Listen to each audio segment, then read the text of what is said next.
Istana Dalam Loka merupakan salah satu istana rumah panggung terbesar di dunia yang terletak di Kabupaten Sumbawa, Provinsi Nusa Tenggara Barat. Rumah Dalam Loka adalah kediaman raja-raja yang berasal dari Kabupaten Sumbawa, Nusa Tenggara Barat. Rumah adat tersebut merupakan peninggalan sejarah dari Kerajaan Sumbawa. Istana Dalam Loka dibangun pada tahun 1885 oleh Sultan ke-16 dari dinasti Dewa Dalam Bala, Sultan Muhammad Jalaluddin Shah III.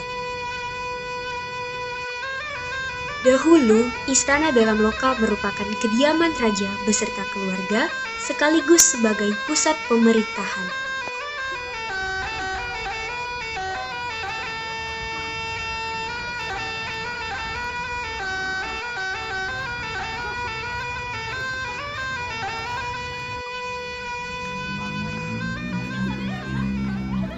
Assalamualaikum warahmatullahi wabarakatuh. Halo guys, kami kelompok 2 sejarah pada hari ini akan meneliti bagaimana sih pendirian dari Istana Dalam Loka Sumbawa. Yuk ikuti keseruannya. Kabarungan tanah samawata pajatu balong nonda bading doin tanpa sikitu marenta pamane bulai tutino kabarungan tanah samawata pajatu balong. Oke teman-teman, jadi kali ini kami akan mewawancarai penjaga atau juru pelihara dari Istana Dalam Loka ini yang bernama Bapak Ahmad Yani. Baik, jadi di sini kita akan room tour isi dari Istana Dalam Loka Sumbawa. Nah, yang pertama itu ada ini, bisa dijelaskan Pak fungsinya apa? Ini singgasana ya, singgasana Sultan dan Permaisuri.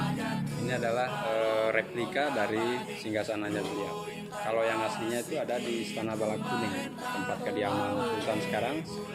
Nah, Istana Balakuning itu rumah sekaligus museum pribadinya ya. Jadi semua yang asli dari keris sampai kilo itu semuanya ada di sana. Nah, yang kedua itu ada repan salat, bisa jelaskan? Nah, repan sholat itu adalah musola kesultanan.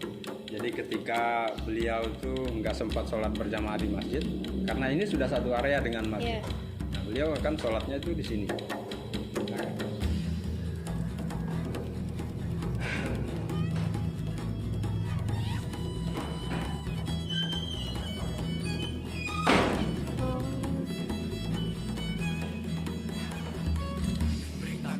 Sekarang kita akan menuju ke ruangan kamar tidur Sultan ya, atau kamar peraduan Sultan.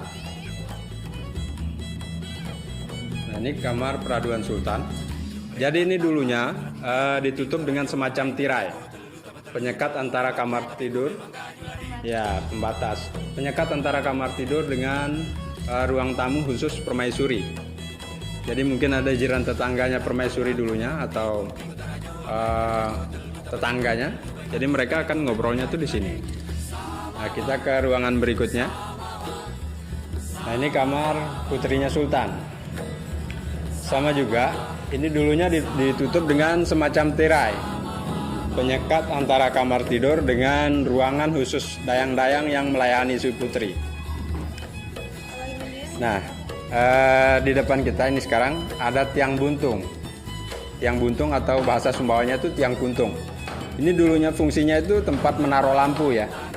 Tempat menaruh lampu. Jadi filosofi dari ini adalah 8 penjuru mata angin. Jadi ada timur, barat daya segala macam ya.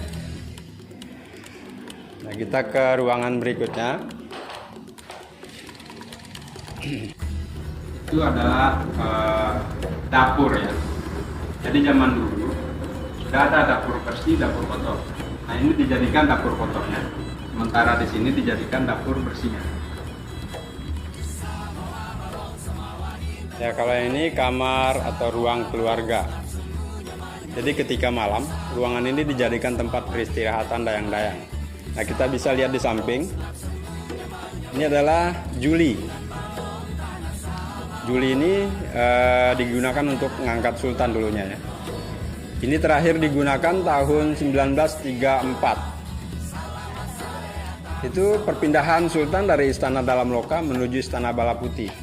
Nah, Istana Bala Putih itu dulunya dijadikan tempat pertemuan dengan Belanda. Nah, ini tahun pembuatannya 1932.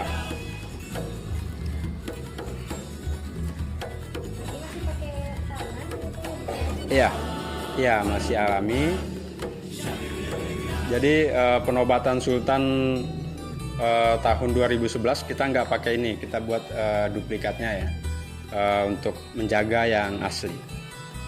Nah, kita ke ruangan berikutnya, itu bilik inatuan. Bilik inatuan ini adalah kamar, kalau sekarang itu semacam babysitter ya, babysitter. Ya, derajatnya itu lebih tinggi daripada dayang-dayang. Ya, jadi beliau yang mengontrol dayang-dayang, yang merawat putri atau putra sultan. Nah, kita ke ruangan berikutnya. Bilik bini dewa ini bilik kamar khusus selir. Tahu selir nggak? Selir itu istri kedua atau istri ketiga ya dari sultan ya, yang bukan menjadi permaisuri. Kalau yang menjadi permaisuri itu derajatnya lebih tinggi. Ya. Nah, di belakangnya itu namanya bule ya. Ini dipergunakan untuk ngangkat air. Putra bisa juga digunakan untuk ngangkat atau putra putri sultan yang melaksanakan upacara hitan. Itu dulunya digunakan tempat menenun. Nah, ini ada 17 anak tangga yang di dalam Islam itu 17 rakaat dalam 5 waktu. Ya. Jadi istana ini selain wisata budaya, wisata religi juga. Jadi semua bagian-bagiannya itu penuh dengan filosofi atau syariat Islamnya. Nah, kita ke bagian sini, repan Bijadewa. Jadi ada 2 repan Bijadewa. Repan Bijadewa ini adalah 2 kamar diperuntukkan untuk putra sultan yang sudah berkeluarga. Ya. Nah, di sini ada ini ya. Ada peti.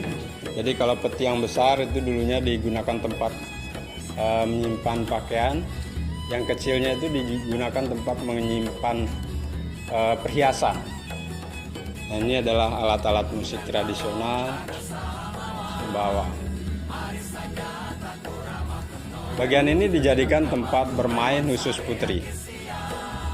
Karena putri dulunya kalau sudah balik atau dewasa, mereka tidak boleh keluar dari dalam istana. Mereka itu dipingit. Jadi ini tempat pingitan mereka. Nah, ini ada 13 anak tangga. Jadi ini 13 rukun sholat. Makanya di dalam peribahasanya orang Sumbawa, adat bersandi sara bersandi ke kitabullah. Jadi segala macam adat istiadat atau perangai orang Sumbawa harus berdasarkan syariat dan kitab Allah. Jadi makanya saya bilang tadi ini full dengan syariat Islam. Kenapa tadi pertamanya kan dibangunnya itu 9 bulan 10 hari. Itu sama dengan usia kandungan ya, sampai melahirkan.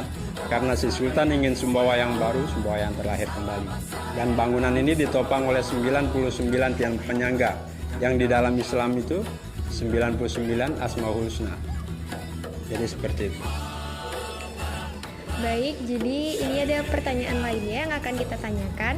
Nah, apa sih yang menarik Pak untuk diteliti dari Istana Dalam Loka Sumbawa itu dan lokasinya di mana? Yang menarik itu karena ini adalah bangunan terbesar di dunia ya. Bangunan terbesar di dunia yang dari kayu. Jadi banyak peneliti meneliti struktur bangunannya tersebut. Dan istana ini berlokasi di Kelurahan Sketek. Ya, seperti itu. Nah, untuk pertanyaan kedua, Pak, bagaimana biasanya pemanfaatan dari Istana Dalam Loka Sumbawa? Kan yang biasanya kita tahu itu hanya tempat wisata. Apakah ada pemanfaatan lainnya? Pemanfaatan lainnya itu biasanya dijadikan tempat ini ya, pertemuan adat atau rapat adat yang mungkin sekarang ini akan diadakan ya. Bulan-bulan ini akan diadakan Musyawarah Rakyat atau Musyawarah Adat besar bertempat di sini juga. Oke teman-teman, jadi tadi perjalanan kami dalam meneliti Istana Dalam Loka. Kesan dan pesannya, penjaganya itu sangat ramah serta meneliti itu sangat seru dan menyenangkan. Dan saya berharap dan kami berharap semoga budaya Indonesia dapat dikembangkan dan dapat dilestarikan oleh para generasi baru. Wassalamualaikum warahmatullahi wabarakatuh.